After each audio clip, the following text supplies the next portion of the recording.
Alright. So ഈ ഒരു എക്സാമ്പിളിൽ നമുക്ക് ഒരു ലിസ്റ്റ് ഓഫ് വാല്യൂസിൽ ഉള്ള യൂണീക്ക് ആയിട്ടുള്ള ഐറ്റംസ് എന്തൊക്കെയാണ് എന്നിങ്ങനെ എടുക്കാം.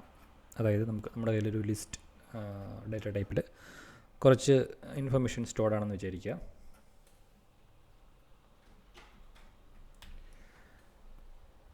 അപ്പോൾ ആ ലിസ്റ്റിലുള്ള ഐറ്റംസ് എന്ന് പറയുന്നത് it could be like numbers ആവാം, അല്ലെങ്കിൽ എന്തെങ്കിലും സ്ട്രിങ് വാല്യൂസ് ആവാം, എന്തുമാവാം. പക്ഷേ അതിൻ്റെ യുണീക്ക് ആയിട്ടുള്ള, അതായത് റിപ്പീറ്റേഷൻ ഇല്ലാത്ത അതിൻ്റെ ഒരു ലിസ്റ്റ് ഓഫ് വാല്യൂസ് കിട്ടാനായിട്ട് എന്ത് ചെയ്യാൻ സാധിക്കും, അല്ലെങ്കിൽ ഏറ്റവും എളുപ്പം ഇങ്ങനെ ചെയ്യാൻ പറ്റും. ഇപ്പോൾ ഒരു ഉദാഹരണം പറഞ്ഞു കഴിഞ്ഞാൽ നമുക്ക് ഇപ്പോൾ ഒരു സെറ്റ് ഓഫ് ലിസ്റ്റ് ഉണ്ടെന്നുണ്ടെങ്കിൽ, അതായത് എ എന്ന് പറയുന്ന ഒരു ലിസ്റ്റിൻ്റെ അകത്ത് സപ്പോസ് വി ഹാവ് ലൈക്ക് 1 2 7 3 2 1. ഇതിലുള്ള യൂണീക്കായിട്ടുള്ള എലമെൻറ്റ്സ് ഏതൊക്കെയാണെന്ന് ചോദിച്ചു കഴിഞ്ഞാൽ നമുക്ക് 1 2 3 and 7 ഇത്രയേ ഉള്ളൂ. അപ്പോൾ ഇതിൽ 2 2 തവണ റിപ്പീറ്റ് ചെയ്ത് വരുന്നുണ്ട്, 3 വരുന്നുണ്ട്, 1 വരുന്നുണ്ട്. അതെല്ലാം റിപ്പീറ്റേഷനാണ്. സോ അങ്ങനെയുള്ള റിപ്പീറ്റേഷൻ ഒഴിവാക്കാൻ എന്താണ് എളുപ്പ വഴി? അത് വളരെ സിമ്പിളാണ് പൈത്തണിൽ. സോ നമ്മുടെ ഒറിജിനൽ ലിസ്റ്റ് നമ്മുടെ കയ്യിൽ സ്റ്റോർഡ് ആണെന്ന് വിചാരിക്കുക. 3 2 1. ഓക്കെ.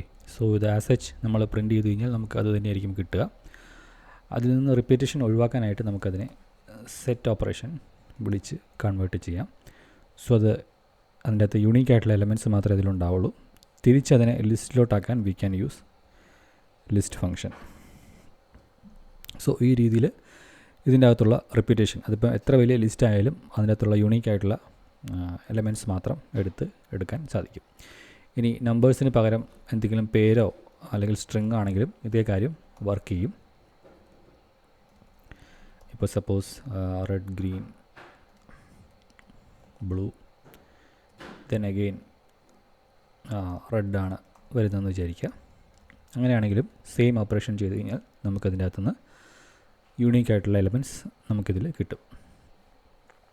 ഇനി അത് സോർട്ട് ചെയ്ത് വേണം എന്നുണ്ടെങ്കിൽ അതും നമുക്ക് പോസിബിളാണ്. സോർട്ടഡ് ഫങ്ഷൻ വിളിച്ചാൽ മതി. സോ യൂണീക്ക് ആയിട്ടുള്ള എലമെൻറ്റ്സ് സോർട്ട് ചെയ്ത് നമുക്ക് ഇത് തിരിച്ചു തരും. സിംപ്ലി ലിസ്റ്റ് ആക്കിയ ശേഷം സെറ്റാക്കിയ ശേഷം തിരിച്ച് ലിസ്റ്റ് ടൈപ്പാക്കി മാറ്റിയാൽ മതി.